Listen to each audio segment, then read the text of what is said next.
제가 아는 목사님들 중에 지체장애를 가지고 계신 분들이 계십니다. 어릴 적 소아마비 때문에 항상 목발을 짚고 다니시는 분도 계시고, 아예 설 수가 없어서 늘 휠체어를 타고 다니는 분들도 계십니다. 이런 분들 중에는 비장애인과 다를 바 없이 목회하고 계시는 분들도 계시지만, 어떤 분들은 교회 임지를 찾기 어려워하고 힘들어하는 분들도 많이 계십니다. 교회 목회자를 찾는 청빙 공고를 보고 지원을 해도 안 되는 경우가 많고, 직접 말은 안 하지만 교회에서 장애를 가졌다는 이유로 결격 사유가 되는 그런 경우도 꽤 있습니다. 아니, 교회가 뭐 그래, 교회는 세상과 좀 달라야 하는 거 아니야? 우리는 쉽게 생각합니다. 그러나 교회는 사실 오랫동안 장애인에 대한 편견이 일반 사회 못지않게 존재해 왔고, 심지어 어쩌면 그 편견이 더 강한 곳으로 존재해 왔는지도 모릅니다. 왜냐하면 교회 안에는 장애와 장애인에 대한 사회적 편견뿐만 아니라 종교적인 편견까지 있는 경우가 많기 때문이죠. 그런데 이런 종교적 편견을 갖게 만드는데 가장 중요한 결정적인 역할을 한 것 중에 하나가 레위기가 아닐까 생각을 합니다. 정확하게 말하면 레위기에 대한 잘못된 이해이겠죠. 오늘 본문에 보면은 제사장 중에서 육체에 흠이 있는 자는 그 제물을 가지고 하나님의 성소에 들어가지 못한다라고 이야기를 합니다. 17절을 보시면 아론에게 말하여 이르라, 누구든지 너희 자손 중 대대로 육체에 흠이 있는 자는 그 하나님의 음식을 드리려고 가까이 오지 못할 것이니라. 아론의 집안에서 태어나면 아론의 자손이고 그 제사장 집안에서 태어났기 때문에 제사장이 될 수 있고 제사장으로 살아가는데, 태생적으로 그렇든 아니면 나중에 사고로 그렇든 간에 육체에 어떤 신체적인 흠이 있을 수 있는데, 그런 사람은, 그런 제사장은 제물을 가지고 성소 안으로 들어가는 일은 금지된다, 이렇게 말하고 있는 것이죠. 그런 경우가 어떤 경우가 있을까요? 제사장으로서 육체에 흠이 있는 경우가 오늘 본문에 12가지가 나오고요. 나중에 보면은 짐승, 제물을 바칠 때 제물에 흠이 있는 경우가 똑같이 12가지가 등장을 합니다. 오늘 18절에서 20절을 보면 누구든지 흠이 있는 자는 가까이 하지 못할지니 곧 첫째, 맹인이나 시각장애인이죠. 둘째, 다리 저는 자나, 셋째, 코가 불완전한 자나, 넷째, 지체가 더한 자, 즉 몸의 일부가 더 있는 사람, 다섯째, 팔 부러진 자나, 여섯째, 손 부러진 자나, 일곱째, 등 굽은 자, 흔히 곱사등이라고 하죠. 여덟 번째, 키 못 자란 자나, 아홉 번째, 눈에 백막이 있는 자나, 열 번째, 습진이나, 11번째, 버짐이 있는 자나, 12번째, 고환 상한 자나. 이런 사람들은, 이런 제사장들은 이 육체적인 흠 때문에 성소 안으로 들어가는 건, 그래서 제물을 드리는 건 금지된다. 여러분, 이게 너무하지 않나요? 제사장에게 신체적인 흠 혹은 장애가 있다는 이유로 제사장으로서의 가장 중요한 직무를 하지 못하게 하면 이거 명백한 차별 아닐까요? 저는 8번이 괜히 신경 쓰이더라고요. 키 못 자란 자, 뭐 이런 게. 아니, 키 작은 것도 서러운데 그것 때문에 성소에 못 들어가게 한다고 한다면 이거 너무 불공평하고 억울한 일 아닐까요? 하나님은 왜 이런 규례를 만들어 놓은 것이며 우리는 이것을 어떻게 이해해야 할까요? 이것을 이해하기 위해서는 먼저 레위기에서 계속 반복되어지는 4가지 중요한 단어를 먼저 이해할 필요가 있습니다. 그것이 뭐냐면 거룩한 것과 속된 것, 그리고 정한 것과 부정한 것입니다. 여러분, 이 4개의 단어를 이해하지 못하면 레위기 전체를 이해할 수가 없어요. 그리고 자꾸 레위기를 이해하는데 오해하게 됩니다. 먼저 잠깐 단어 공부를 해볼 텐데요. 먼저 기억해야 될 것이 있는데, 이 4가지 중에 거룩한 것과 그리고 속된 것이 한 쌍입니다. 거룩한 것의 반대쪽엔 뭐가 있는 거예요? 속된 것이 있습니다. 저 그림이 조금 잘못됐어요. 거룩하다라고 하는 것이 왼쪽으로 좀 가야 돼요. 그래서 거룩함의 반대에는 속된 것이 있습니다. 거룩함의 반대쪽에 정함이나 부정함이 있는 게 아니라 속된 것이 있어요. 그리고 또 반대쪽 다른 한 쌍이 뭐냐면 정함과 부정함입니다. 정함의 반대는 부정함이에요. 자, 이걸 기억하고 고맙습니다. 하나씩 살펴보면 먼저 거룩하다라고 하는 것은 무슨 뜻일까요? 여러분이 잘 알고 있는 것처럼 거룩하다라는 말은 구별하다, 분리하다 이런 뜻입니다. 즉 어떤 것들과 완전히 구별되고 분리돼서 완전히 다른 그것을 가리켜서 거룩한 것이라고 말을 하죠. 그러면 거룩한 것의 정반대가 뭐라고요? 속된 것입니다. 그러면 속된 건 무슨 뜻이어야 할까요? 속되다 그러면 우리는 어떤 느낌이 들어요? 뭔가 나쁜 것 같잖아요. 그죠? 속된 것. 어떤 목사가 돈과 명예와 이런 것들을 좋아하면 저 세속적이야 이렇게 생각을 하잖아요. 그런데 히브리인들에게, 레위인에게 속되다는 말은 그런 뉘앙스가 전혀 없는 단어입니다. 생각해 보세요. 거룩하다는 단어가 구별되고 분리돼서 완전히 다른 어떤 것이라면 그것의 반대말은 무슨 뜻이어야겠습니까? 그건 나쁘다는 게 아니라, 악하다는 게 아니라 그냥 일반적인 겁니다. 그래서 영어로 holy의 반대쪽에 있는 속되다는 것은 common입니다. common. 속되다는 말은 성경에서, 레위기에서 그냥 common한 게 속된 거예요. 즉 속된 것, 즉 커먼한 것에서 완전히 구별되고 분리돼서 전혀 다른 어떤 것을 뭐라고 하냐면 거룩한 것이다 라고 말하는 거죠. 근데 여러분 생각해보세요. 세상에 그 어떤 것과도 구별되고 분리되고 전혀 다른 존재가, 그래서 전혀 커먼하지 않은 존재가 있을까요? 네, 단 한 분, 하나님만이 전혀 커먼하지 않고 완전히 분리된 전혀 다른 존재이신 거죠. 그래서 성경은 하나님만이 홀로 거룩하다고 말씀하시는 거예요. 그럼 나머지 다 세상은 본래 어떤 거죠? 속된 거죠. 일반적인 거예요. 커먼한 거예요. 근데 이 속된 것이 거룩해질 수 있는 길이 하나 있어요. 그것은 뭘까요? 스스로 못해요. 거룩하신 하나님과 관계가 맺어질 때만이 거룩해질 수 있습니다. 즉 하나님께 속하거나 하나님께 드려진 존재는 거룩해집니다. 속함에서 거룩함으로 바뀔 수 있는 거죠. 하나님께서 우리를 향하여 너는 내 백성이야 라는 순간에 우리는 원래 속된 존재인데 그 순간에 거룩하게 됩니다. 왜? 하나님과의 관계 속에 있으니까. 내 안에 무슨 거룩한 게 있어서가 아니라 거룩하신 하나님과의 관계 속에 있어서 하나님의 거룩함이 내 거룩함의 근거가 되는 것이죠. 하나님께 뭔가를 바치잖아요. 속된 것, 일반적인 걸 바치면 그 순간 그건 성물이 돼요. 그래서 일반적인 짐승을 집에서 끌고 와서 그 속된 것을, 그 일반적인, 그 커먼한 것을 하나님께 드리는 순간 그것은 성물이 되는 겁니다. 사람도 마찬가지입니다. 레위기의 기준으로 볼 때 기본적으로 사람은 거룩할까요? 속될까요? 속됩니다. 제가 레위기를 이해하는데 고든 웬함이라는 학자하고 김군주 교수님의 도움을 많이 받았는데 두 분 다 같은 말을 합니다. 모든 사물, 모든 동물, 모든 사람은 기본적으로는 다 속됨의 자리에 있습니다. 김군주 교수님의 표현에 의하면 기본값이 속됨이에요. 디폴트 값이 속됨입니다. 고든 웬함의 표현을 빌어 말하면 통상적이고 자연적인 상태가 속됨이에요.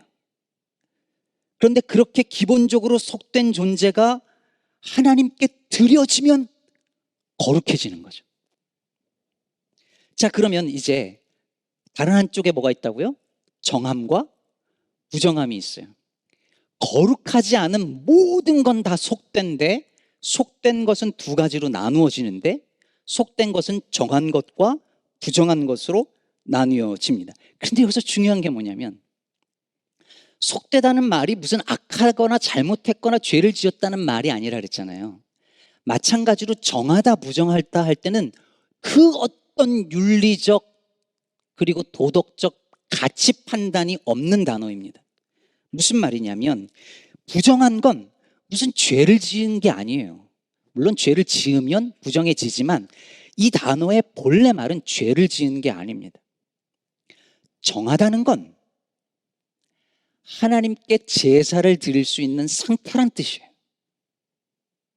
그럼 부정한 건 뭘까요? 제사를 드릴 수 없는 상태라는 거죠. 사람이 정한데 부정해질 수 있어요. 이건 죄를 범했느냐 안 했느냐의 문제가 아닙니다. 그럼 부정한 사람은 어떻게 정해질 수 있을까요? 레위기에 나오는 여러 가지 정결 규례가 있는 거예요. 그럼 정해져야만 어떻게 할 수 있냐면 하나님 앞에 나아갈 수가 있어요.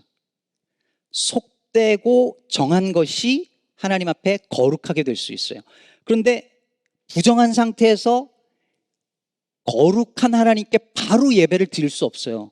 바로 예배를 드리려고 하면 부정한 것이 거룩한 것을 만나는 순간 부정한 것은 터져버립니다. 정한 상태가 된 다음에야 예배를 드릴 수 있고 거룩함 가운데 나아갈 수 있는 거예요. 안 그러면 터져버리고 부정한 건 죽습니다. 그럼 여러분, 거룩한 것과 속한 것의 기본값이 뭐라 그랬죠? 속한 것이라 했잖아요. 속된 것이라 그랬잖아요. 속됨, common. 그럼 정함과 부정함의 기본값은 뭘까요? 우린 다 정합니다. 부정한 게 아니에요. 왜냐하면 우리는 재물을 가지고 다 하나님 앞에 나아갈 수 있어요. 그런데 그 정한 사람이 부정한 것과 접촉을 하면 부정해져요.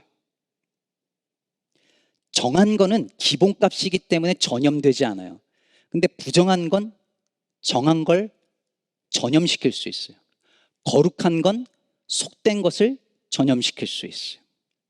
자, 이 네 개, 거룩함과 속됨, 정함과 부정함의 단어의 의미와 차이를 이해하는 것이 레위기를 이해하는 기본이에요. 그런데 여러분 보세요. 이 네 가지 단어가 다 어떤 경우에도 기본적으로 도덕적, 윤리적 가치 판단을 내리고 있지 않다는 거예요. 속된 건 악하고 죄 지은 상태를 말하는 게 아니에요. 부정한 건 이 사람이 악하다는 걸 말하는 게 절대 아닌 거예요. 이거는 하나님께 예배를 드릴 수 있는 상태냐 아니냐를 말하는 제의적인 상태를 말하는 단어예요. 속되다고 하는 것, 부정한 것은 하나님 앞에 무슨 죄를 지었거나 저주를 받은 상태가 아니라는 사실이죠. 그런데 여러분, 이스라엘 백성들이 어떻게 했습니까? 그들이 거룩한 선민이 된 것은 자신들이 거룩해서가 아니라 하나님이 거룩하신데 하나님이 그들을 향하여 너희는 내 백성이다라고 했기 때문에 거룩한 백성이 되었는데, 이 사람들이 자기들이 뭔가 특별해서 거룩해서 거룩해진 것처럼, 거룩한 백성인 것처럼, 선민인 것처럼 말하고 행동하고 교만해졌습니다. 그리고 부정하다고 분류된 그 사람들을 향하여 마치 죄인처럼, 마치 더러운 존재처럼, 마치 저주받은 사람처럼 취급했습니다. 그리고 나아가 사회적으로 낙인시키고 차별하고 억압했습니다. 하나님께 성별하라고 구별되게 만든 그 요소들을 가지고 사회적으로 차별하는 데 쓴 것이죠. 요한복음 9장에 보면 나면서부터 시각장애인 된 사람이 있는데, 이 사람을 보고 제자들이 예수님께 묻는 거예요. 이 사람이 이렇게 태어난 것은 누구의 죄 때문입니까? 이건 죄의 문제가 아니고 누구의 잘못의 문제가 아니라고 예수님이 명백하게 그 순간에 선언하시죠. 죄의 문제, 잘못의 문제가 아니라는 거예요. 이거는. 근데 사람들은 그것을 꼭 죄의 문제, 잘못의 문제로 몰고 가서 그 사람을 낙인시키고 사회적으로 억압하는 기제로 사용한 것입니다. 근데 주님이 말씀하시는 거예요. 이 사람의 잘못이 아니다.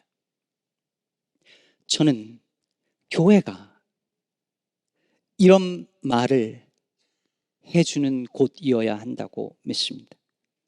원치 않은 일을 당했을 뿐인데, 무슨 잘못을 하고 죄를 지은 것이 아니라 그냥 그런 일들이 내게 일어난 것 뿐인데, 무슨 잘못이나 죄인처럼 취급하고 불이익을 당하게 만드는 사회 속에서 교회는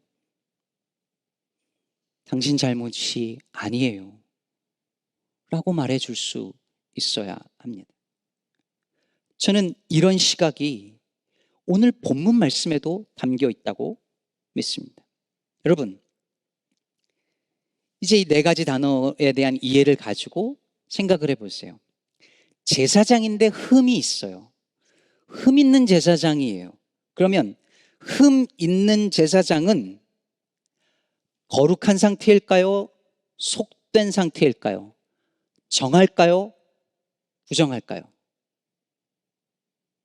흠이 있으니 부정하다고 쉽게 결론을 낼 수 있지만 그렇지 않습니다.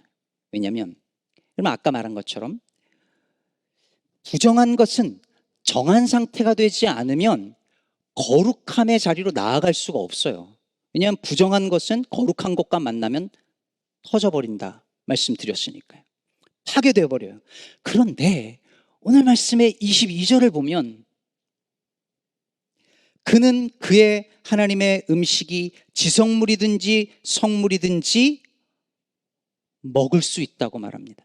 여러분, 성물이 뭐라 그랬죠? 속된 건데 하나님께 드려지는 순간 거룩해진다 그랬어요.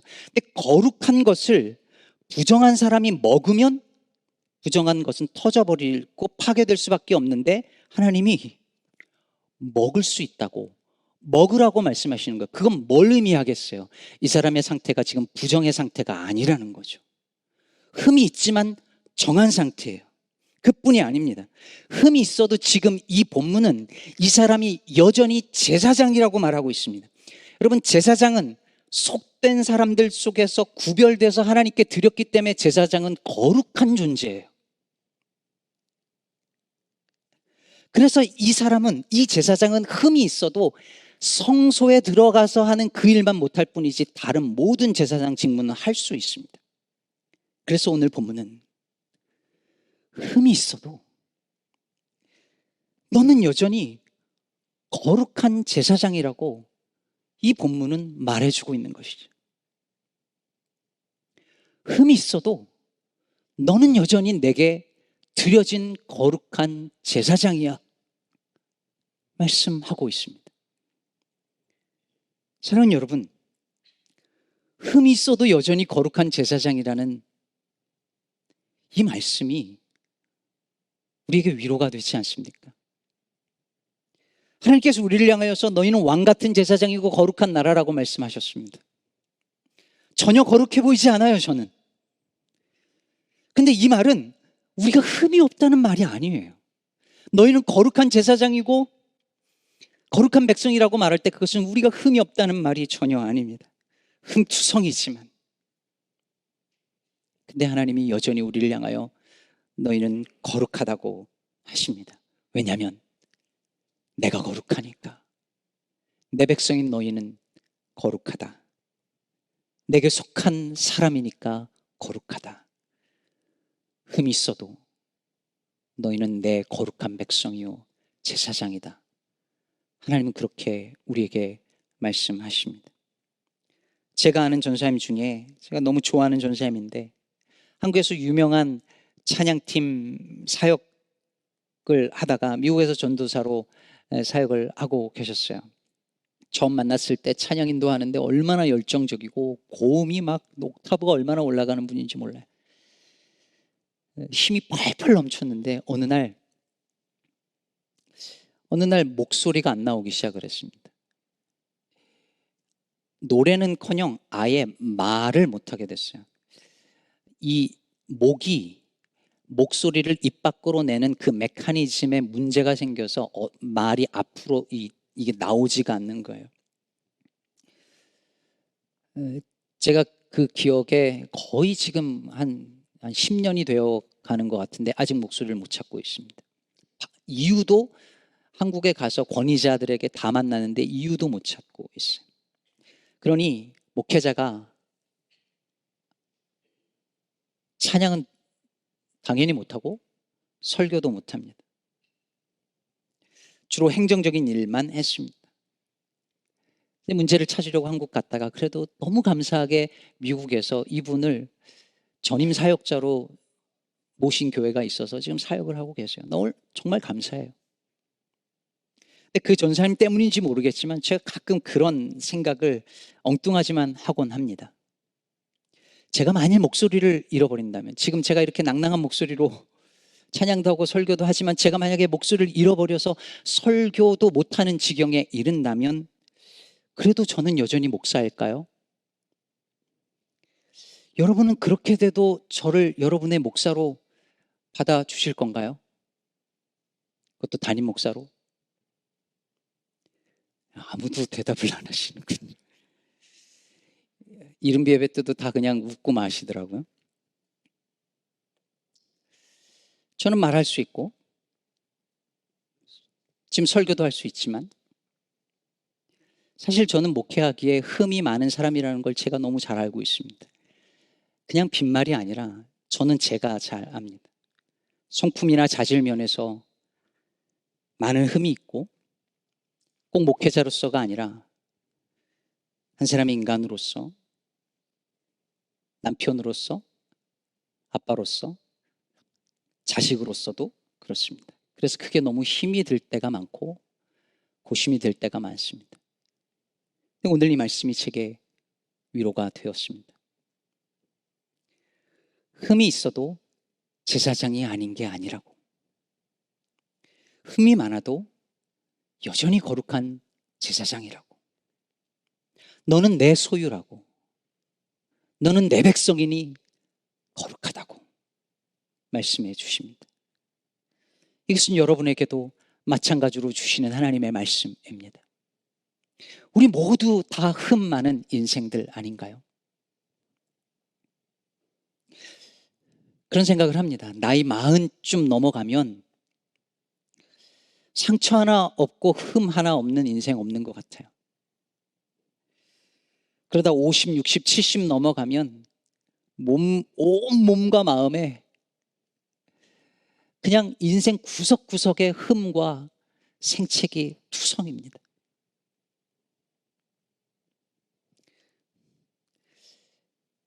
아들을 대학 보내는 시점이 돼서 그런지 그 말이 자꾸 귀에 들려요. 자식들이 부모의 성적표라고. 저는 그 말 믿지 않거든요. 근데 그렇게 생각하면 얼마나 속상하고 마음이 아플까 하는 부모들이 있어요. 그 말이 얼마나 그 마음에 상처를 줄까. 인생을 살다 보면 원치 않았는데 열심히 살았는데 생겨나는 수많은 흠과 생치기가 있어요. 아니 태어나면서부터 갖고 있는 어떤 그런 것들도 있어요.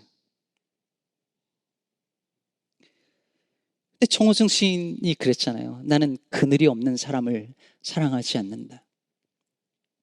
예수님도 그러셨죠. 건강한 자에게는 의원이 쓸데없고 병든 자에게라야 쓸데가 있다. 예수님은 병든 사람, 아픈 사람, 흠 많은 사람을 위해서 찾아오셨다고 말씀하십니다. 하나님은 흠 있는 우리들을 구원하시고 그런데 여전히 흠 있는 우리들을 향하여 너는 부정하다, 더럽다, 너는 할 수 없다라고 내치시는 것이 아니라 너는 여전히 거룩한 제사장이라고, 내 백성이라고, 내 것이라고 말씀해 주십니다. 렘브란트가 그린 The Return of the Prodigal Son, 돌아온 탕자라는 이 그림을 아실 것입니다. 많이 보신 그림이지요. 근데 이 그림에 이 탕자의 발 부분만 보면 발에 신발 한쪽이 벗겨져 있는 것을 알 수 있습니다. 그리고 그 벗겨진 발에 많은 생채기와 상처와 흠이 보입니다. 내 아버지가 그 아들을 안고 뭐라고 하죠? 가장 좋은 옷을 입히고 손에 가락지를 끼우고 발에 새 신을 신기라. 흠투성이의 발을 새 신으로 감싸 안아 주시는 겁니다. 자신의 잘못으로 말미암아 생긴 이 흠도 덮어주시고 용서하시는 분이 우리 아버지 하나님이시라면 내 의지와 상관없이 내 몸에, 내 마음에, 내 인생에 생긴 흠들을 덮어주시고 위로하시고 그리고 감싸 주시지 않으시겠습니까? 사랑하는 성도 여러분, 우리에게 새 신을 신겨주시는 하나님을 의지하는 저와 여러분 되기를 간절히 바랍니다. 말씀을 맺기 전에 오늘 말씀에서, 이 본문에서 여전히 흠 있는 제사장을 제사 직무, 그 성소에 들어가는 가장 중요한 직무를 못하게 한 것이 마음에 걸리는 분들이 있을 수 있을 것 같아요. 아니, 여전히 거룩한 제사장이라고, 부정한 상태가 아니라고, 정한 상태의 거룩한 제사장이라고 말은 하면서, 그래서 성물은 먹게 하시면서 왜 그 성소의 직무는 못하게 하시는가 질문할 수 있습니다. 여기서 우리는 거룩함이라는 이 말이 단지 구별되고 분리되고 그래서 완전히 다른 어떤 것만을 의미하는 것이 아니라, 이 단어 속에는 완전함, 온전함이란 뜻이 담겨져 있다는 사실을 알 수 있습니다. 흠이 있어도 여전히 거룩한 제사장이지만 이 사람은 완전하지는 않습니다. 온전하지 않으니까 쓸모없다는 말이 아닙니다. 그는 여전히 거룩한 제사장으로서 일하지만 완전하지 않기에 가장 거룩한 그 성소, 그 지성소의 자리까지는 나아갈 수 없다는 것뿐입니다. 하나님은 우리가 흠이 있으면 있는 대로, 없으면 없는 대로 쓰십니다. 하나님은 우리가 온전하지 않으면 온전하지 않은 대로 쓰십니다. 흠투성인 우리들을 하나님은 여전히 쓰고 계십니다. 그런데 여러분, 우리가 매일 성경 읽을 때 왜 히브리서와 레위기가 붙어져 있는지 아시겠어요? 히브리서에서 우리가 뭘 배웠습니까? 우리 중에 흠 없는 이가 아무도 없는데 우리 주 예수 그리스도께서 흠 없는 제사장이 되시고 흠 하나 없는 제물이 되셔서 우리를 위하여 온전하고 완전한 제사를 드리셨다고 하는 것이 레위기를 전제로 하고 있는 히브리서의 선언이었지 않았습니까? 왜 그러셨습니까?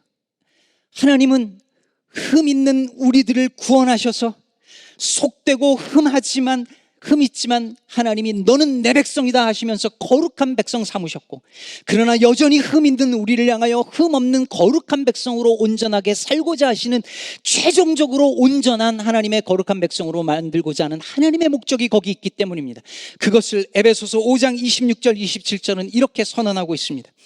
이는 곧 물로 씻어 말씀으로 깨끗하게 하사 거룩하게 하시고 자기 앞에 영광스러운 교회로 세우사 티나 주름 잡힌 것이나 이런 것들이 없이 거룩하고 흠이 없게 하려 하심이라. 사랑하는 성도 여러분, 광복절 77주년입니다.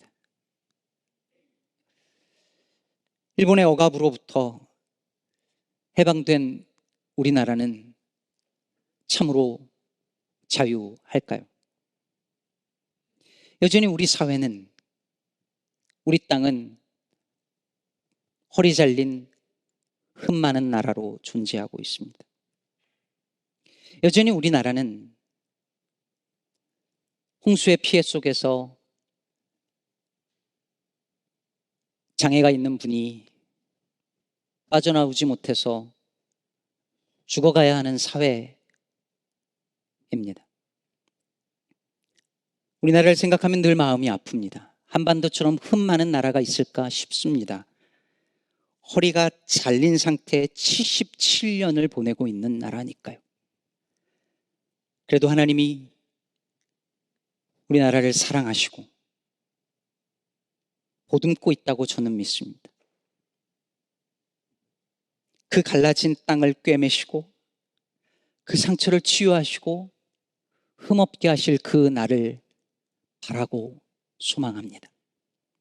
사랑하는 여러분, 우리 인생에도, 우리 가정에도, 우리 교회 공동체에도, 나라에도, 민족에도 흠과 상처 투성입니다. 그런데 그런 우리가 하나님께 드려지기만 하면 우린 여전히 하나님의 거룩한 백성으로, 제사장으로 살게 될 것입니다. 비록 흠 많은 우리의 인생이지만, 우리의 모습이지만 마침내 하나님 앞에 흠 없고 거룩하고 온전한 하나님의 사람으로 세워지도록 하나님이 일하실 줄로 믿습니다. 이 믿음을 가지고 오늘도 우리의 일상에서 거룩하게 살아가며 이 땅에 있는 그 흠 많은 세상을 싸매는 제사장의 역할을 감당하며 살아가는 저와 여러분 되기를 주님의 이름으로 축복합니다.